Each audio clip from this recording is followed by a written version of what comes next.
సిద్దిపేట అప్పుడు తెలంగాణ ఏర్పడ్డాక అభివృద్ధి విషయంలో అన్ని రకాలుగా ఎట్లా దూసుకుపోయిందో తెలుసు.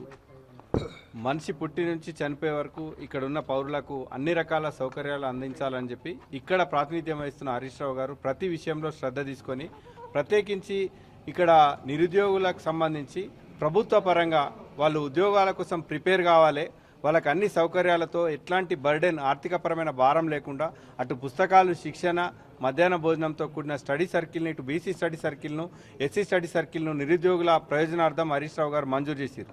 దాంతోపాటు ఇక్కడ ఈ బీసీ స్టడీ సర్కిల్ భవనం కోసం ఇక్కడ స్థలాన్ని కేటాయించి శంకుస్థాపన చేసి ఇటు నిధులు కేటాయించి దాదాపుగా హరీష్ రావు గారు ఉన్నప్పుడే, అంటే బీఆర్ఎస్ ప్రభుత్వం, కేసీఆర్ నేతృత్వంలోని బీఆర్ఎస్ ప్రభుత్వం ఉన్నప్పుడే 12% 75% ఈ బిల్డింగ్ కూడా కంప్లీట్ అయిపోయింది.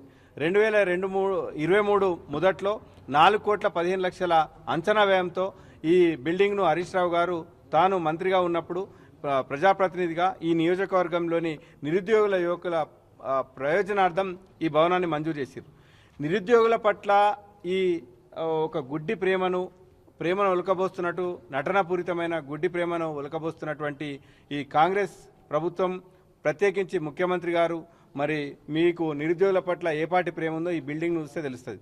3 ఏళ్ల నుంచి 2.5 సంవత్సరాల నుంచి ఎక్కడేసిన గొంగళి అక్కడనే ఉండి ఈ రకంగా ఉన్నది. ఒకవేళ ఈ బీసీ స్టడీ సర్కిల్ అధునాతనమైన సౌకర్యాలతో అందుబాటులోకి వస్తే రాష్ట్ర ప్రభుత్వం కూడా చాలాసార్లు చెప్తుంటుంది, బీసీ స్టడీ సర్కిల్లో, ఎస్సీ స్టడీ సర్కిల్లో ఇంతవరకు మరి సివిల్స్ నుంచి ఎవరు కొట్టలేను, మీరు ఈ రకమైన సౌకర్యాలు ఉంటే పిల్లలు చదువుకోవడానికి ఇబ్బంది అవుతుంది. కాబట్టి వెంటనే ఏదైతే ప్రతిపాదిత అంచనాలతోని, ఈ ప్రతిపాదిత మౌలిక వసతులతోని మనం ఈ బిల్డింగ్ను ప్రారంభించారో, ఇటు క్లాస్ రూమ్లు, లైబ్రరీ, డైరెక్టర్కి సంబంధించిన రూము, స్టాఫ్ రూము, ఇట్లా లైబ్రరీ అన్నిటినీ కూడా మీరు వెంటనే పూర్తి చేసి నిరుద్యోగుల సౌకర్యార్థం వెంటనే అందుబాటులోకి తేవాలని, అప్పుడప్పుడు ఇక్కడ మనం జిల్లా కలెక్టర్ గారు, మళ్ళీ ప్రత్యేకించి మన ఈ జిల్లాకు సంబంధించిన మంత్రి, బీసీ సంక్షేమ శాఖ మంత్రి ఉన్నారు కాబట్టి మరి ఈ విషయం పట్ల ఒక ప్రత్యేక శ్రద్ధ కనబరచాలని, మీకు ఈ నిరుద్యోగుల పట్ల ఏ ప్రేమ ఉందో మరి మీ చర్యలను బట్టి తెలిసిపోతుంది.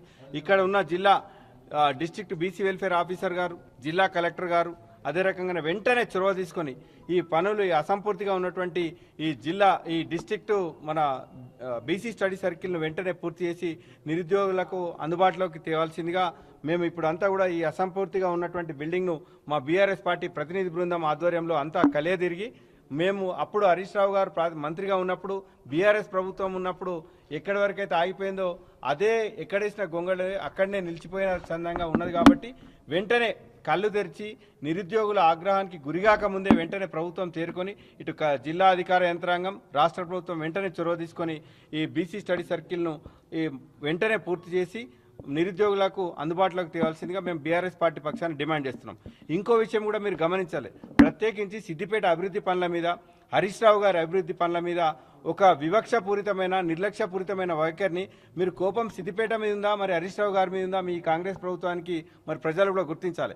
మళ్ళీ అక్కడక్కడ ఈ మధ్య కాంగ్రెస్ వాళ్ళు లేకుంటే ఇంకా ఇతర పార్టీలోళ్ళు కొత్త బిచ్చగాళ్ళు అంతా కూడా ఏంటంటే ఈ సిద్దిపేటలో ఏమో ఏక్తం పిక్తం అంటారు. నేను బీఆర్ఎస్ పార్టీ పక్షాన్ని ఒక సవాల్ ఇస్తున్నా, ఎవరైతే ప్రతిపక్షాలు అక్కడిక్కడ కారుకూతలు కూస్తుర్రో హరీష్ రావు గారికి వ్యతిరేకంగా, నేను ఈ సిద్దిపేట ఒక పౌరునిగా, బీఆర్ఎస్ పార్టీ ప్రతినిధిగా నేను ఒక సవాల్ చేస్తున్నా. మా హరీష్ రావు గారు సిద్దిపేటలో తీసుకొచ్చినటువంటి వివిధ అభివృద్ధి కార్యక్రమాలు, అది స్వచ్ఛత కావచ్చు, పచ్చదనం కావచ్చు, ఆరోగ్యం కావచ్చు, విద్య కావచ్చు, వ్యవసాయం కావచ్చు, గోడౌన్లు కావచ్చు, ఇట్లా సాగునీటి రంగం, ఇట్లా వివిధ అభివృద్ధి కార్యక్రమాల కోసం నిర్మించిన భవనాలకు మీరు ప్రభుత్వ నిధుల నుంచి అయినా సరే, మీ సొంత నిధుల నుంచి మీరు ఖాళీ సున్నాలు వేస్తే మీరు మొగోళ్ళే అని మీరు కనీసం దానికి కూడా పనిచేయరన్న విషయాన్ని మరి ప్రతిపక్షాలు గుర్తించాలి. అన్ని రకాలుగా ఆ రకంగా పౌరులకు ఉపయోగపడేలా ఇక్కడ అభివృద్ధి కార్యక్రమాలు జరిగిన విషయాన్ని మీరు గుర్తించాలి, గమనించాలి. ఇది ప్రజలు కూడా దాన్ని యాక్సెప్ట్ చేసి ఇంత అప్రతిహాతంగా హరీష్ రావు గారిని తమ ప్రతినిధిగా ఎన్నుకుంటారు.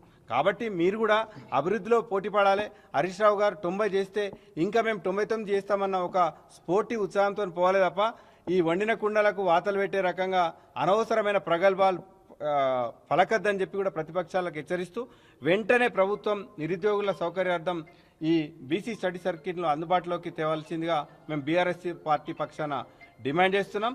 ఒకవేళ ఇదే నిర్లక్ష్యపూరిత కొనసాగితే ఇటు నిరుద్యోగులను, విద్యార్థులను, యువకులను సమీకరించి పెద్ద ఎత్తున ఆందోళనకు, ప్రత్యక్ష పోరాటాలకు కూడా సిద్ధమవుతామని చెప్పి తెలియజేస్తున్నాం. Thank you. జై తెలంగాణ.